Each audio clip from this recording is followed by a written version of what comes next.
Have you ever felt just completely swamped by information? Especially Yeah. when you dive into something like, say, the watch community.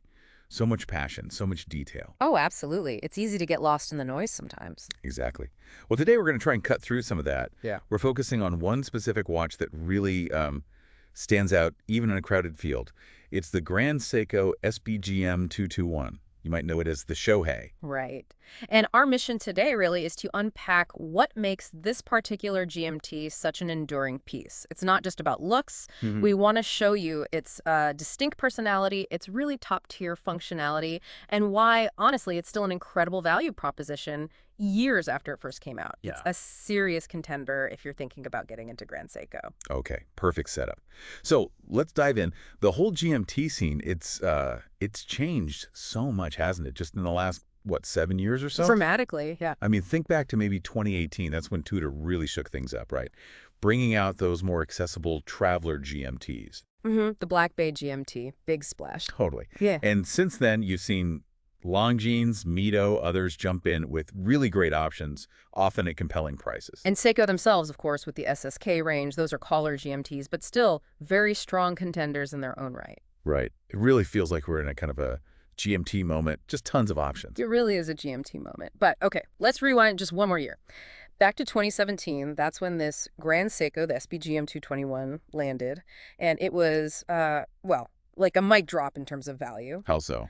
Well, it arrived as a proper, true traveler GMT, but in this much dressier package. Elite functionality, but the value was just way beyond its price tag. And that value proposition has held up. Amazingly, yes. And I think the why is interesting. While other brands maybe chase trends, the SPGM 221 has this timeless thing going on. The design, the robust in-house movement, it just delivers. Yeah. The finishing, the true GMT function, it still punches way above its weight class price-wise.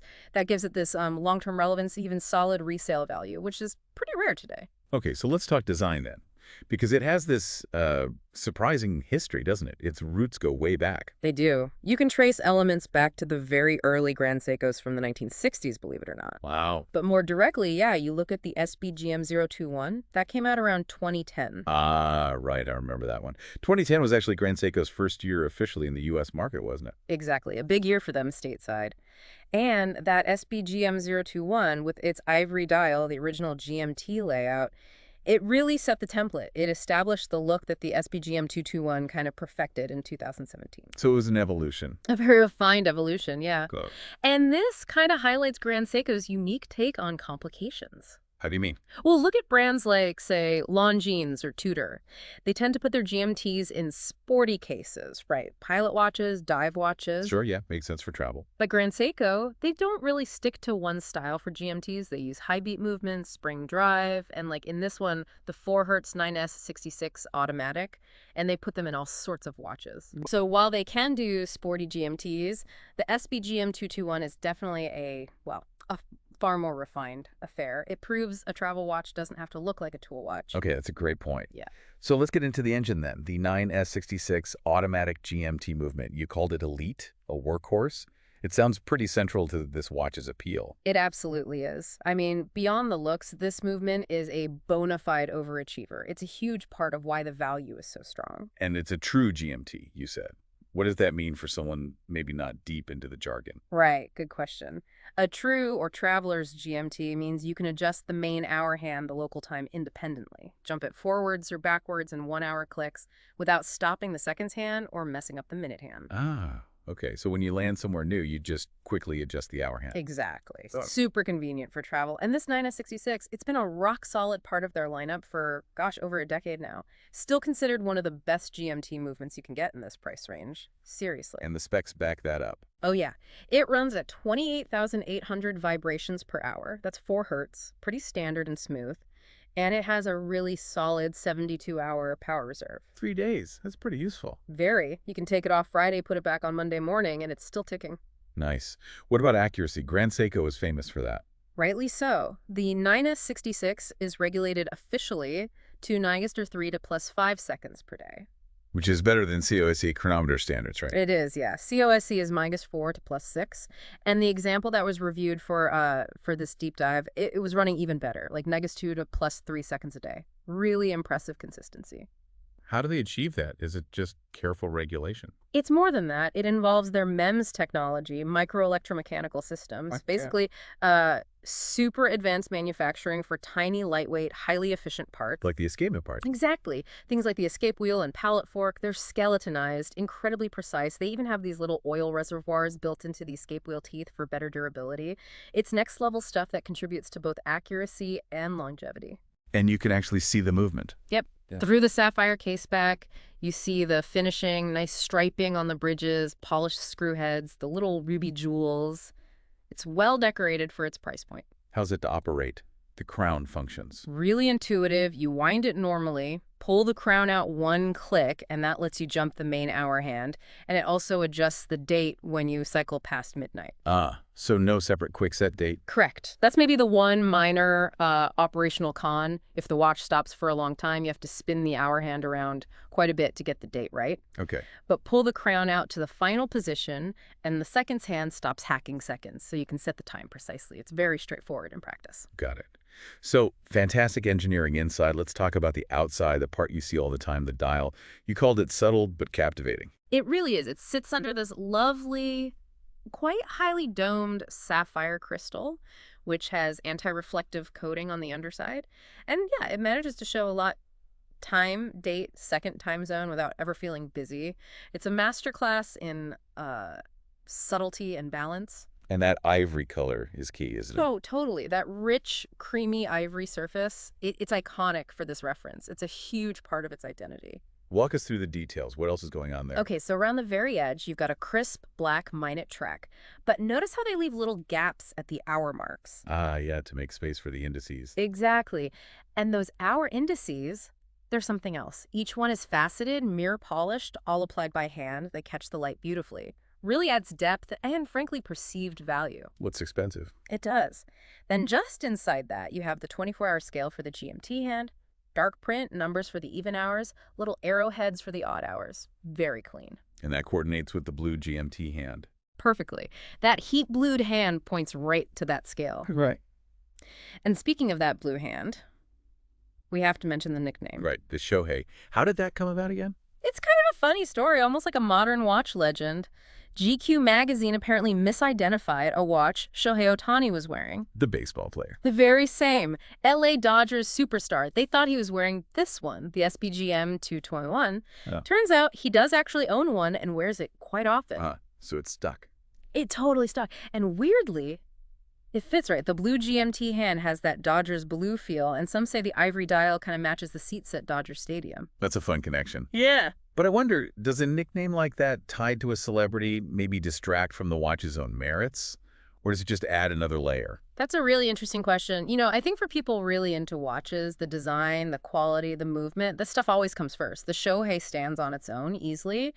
But that celebrity link, it definitely broadens the appeal. It makes it maybe more approachable or recognizable for people just getting into Grand Seiko. It adds a bit of like pop culture relevance without taking away from its actual horological chops. Yeah, I can see that. Okay, back to the dial itself. The hands for the main time. Classic Dauphine style. Highly polished, sharply faceted. They play with the light incredibly well, which helps legibility since, spoiler alert, there's no lume. Ah, okay. We'll come back to that. Right. You also have a slim needle-like seconds hand and, of course, that blue GMT hand. Then below 12, you've got the applied GS logo and the printed Grand Seiko wordmark. And down at 6, you see automatic and GMT printed, balances things out nicely. And the date window. At 3 o'clock, nicely framed, beveled edge, it all just works together. Very harmonious, very elegant. Okay, so visually stunning. How does it actually feel on the wrist? Oh, Wearability. this is where it really shines for a lot of people. It hits a kind of sweet spot dimension-wise. It's 39.5 millimeters for us. Pretty classic size. Yeah, very versatile. Then Lug-to-Lug, it's about 46.9 millimeter, which is quite compact. And the thickness is 13.7 millimeter. Okay, 13.7 millimeter. That's not super thin, but maybe not too sick for a GMT. Exactly. It wears, I'd say, true to size, maybe even a touch smaller because the lugs curve down nicely and the case sides are rounded. So it hugs the wrist. It does. Now, that thickness, 13.7 millimeter, yeah, it's modest for a mechanical GMT with this kind of movement. But for someone really sensitive to thickness, maybe comparing it to a pure dress watch, it might give them pause. Right.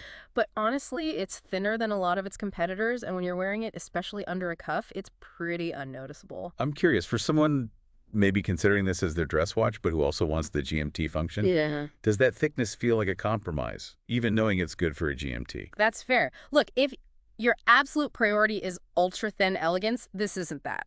But if you want a dressy GMT, which is really what this is, then 13.7 millimeters is actually quite impressive. Compared to others. Yeah, compare it to, say, a Tudor Black Bay GMT or others that often push past 14, even 15 millimeter. You realize Grand Seiko did a great job packing that 9S66 movement into a very wearable case. It doesn't feel bulky. Okay. And the strap it comes on? High-quality brown alligator. It can be a little stiff at first, gotta be honest. Common with alligator straps. Yeah, but it breaks in nicely. And this watch is what people call strap monster. It looks amazing on different things. Textured calf skin, suede, even canvas for a more casual look. Really versatile. Nice. It tapers. Yep, tapers down to 16 millimeter at the deployant clasp, which is nicely signed with the GS logo. But the strap is one thing. The case finishing is where Grand Seiko really flexes, right? Oh, absolutely. Yeah. This is where you see the Grand Seiko difference. The case shape itself is more organic, soft curves, not angular or aggressive. Now the polishing? Zaratsu. Yeah. It's legendary for a reason. This meticulous, distortion-free mirror polishing. It has to be done by hand by incredibly skilled artisans. People often call it black polishing because it can look black from certain angles. Creates that light and shadow effect. Exactly. It makes the curves and surfaces just pop. The watch feels alive with light. It's really something you have to see in person to fully appreciate. Sounds incredible. What about the crown and water resistance? Crown is nicely sized, 6 millimeter, signed, easy to grip with good ridges, water resistance. Well, this is a key point. It's rated at 30 meters. Jeez. The Grand Seiko calls it splash proof. So washing your hands is fine, maybe caught in the rain, but definitely no swimming, not even doing the dishes probably. Okay, so reinforces that dress GMT identity. Precisely. It's not a go anywhere, do anything sports watch in that sense. Important to know that going in. Right. So let's bring it all together. We've covered a lot. Let's talk pros and cons. What's the biggest pro for the SBGM221? I mean, it has to be the value. The sheer amount of watch you get, the movement quality, the finishing for the price, which is, what, still $4,900 list? Yeah, still under $5,000. It's honestly kind of preposterous that it still starts with a 4-Brit. When you factor in the true GMT movement and compare it to Swiss competitors, it's arguably one of the best buys in luxury watches, period. And beyond price. The dial, for sure. It's dressy, yes, but it's become truly iconic for Grand Seiko. It sort of pioneered this niche for them, proving a GMT could be elegant, not just sporty. Interesting point. It defined a segment. I think so, yeah. And then just the sheer mastery of the finishing, the Zaratsu on the case, the polish on the hands and indices, it often looks better than watches costing twice as much. It really does. Okay, undeniable pros. What about the cons? We touched on a couple. Right. First one, no lume. We mentioned the hands are polished so they catch light, and that's true. But it's not lume. In actual darkness, you're not going to be able to read the time easily. For some, that's a deal breaker. Fair enough. And the other big one? The water resistance. That 30 meters, again, it ties back to it being a dress GMT, not a sports watch. You just have to be mindful of it during daily wear. Can't treat it like a diver. Those seem like the main two. But thinking beyond those, if someone's comparing this to, say, the Tudor Black Bay GMT or maybe a Longines Zulu Time, both great true GMTs, are there any other, maybe more subtle compromises with the Grand Seiko they should be aware of? That's a good point of comparison. Well, as we mentioned, there's the lack of a quick set date, which is a minor hassle if you don't wear it constantly. Right. And while its dressiness is a pro for many, if you specifically want that robust tool watch vibe, this might feel a bit too refined. The Tudor definitely brings a sportier look, higher water resistance. But maybe not the same level of finishing. Arguably not quite the same level of artisanal hand finishing on the case and dial details, no. Yeah. And the Longines Zulu Time, fantastic watch, great value, true GMT. But again, the Zaratsu polishing, the specific dial execution on the Grand Seiko, it often feels a step above in sheer craft. It really depends on what aspects you value most. Makes sense. It's about priorities. So, stepping back, Grand Seiko's catalog is huge now, isn't it? They release so much stuff. They are incredibly prolific. It's exciting for collectors, but yeah, trying to navigate it all, figure out where to start. it can be a challenge. You've got the famous ones everyone talks about, the Snowflake, the Four Seasons pieces, those hyper-accurate 9F quartz GMTs, the lovely hand-wound SBGW models. Yeah. All great watching. All fantastic, yeah. Each with its own appeal. But this one, the SBGM221, the Yeah. Shohei, you're saying it deserves to be right up there in that conversation. I really believe so. Quietly, confidently, yes. Look, it might not tick every single box, right? It's not spring drive. It's not high beat. The water resistance is limited. It's 13.7 millimeter thick. The dial isn't maybe as overtly wow as some of their textured nature dials. But maybe because of all that, or despite it, I don't know. It represents Grand Seiko in a way that feels incredibly honest, refined, and just deeply satisfying. How so? What core attributes does it capture? It just distills so much of what makes Grand Seiko. You know, the clean, legible dial, the really thoughtful proportions that just work on the wrists, and that movement, technically brilliant, beautifully finished, properly in-house. I'm not shouting for attention. Exactly. It's not a watch that shouts. It invites you to look closer. And every time you do, you notice another little detail, another facet catching the light. You just appreciate it more. So the takeaway is, even after all these years, even with all the new Grand Seikos coming out, the Shohei remains absolutely essential. For under $5,000, it's just such a complete package. It's one of the best expressions of the brand's core values. which kind of leaves us, and you listening, with a thought, doesn't it? In a world of constant new releases and hype, what actually makes a watch design endure? What makes it an icon? The SBGM221, the Shohei, might just be about as perfect an entry point as you can find if you're starting your journey into the amazing world of Grand Seiko.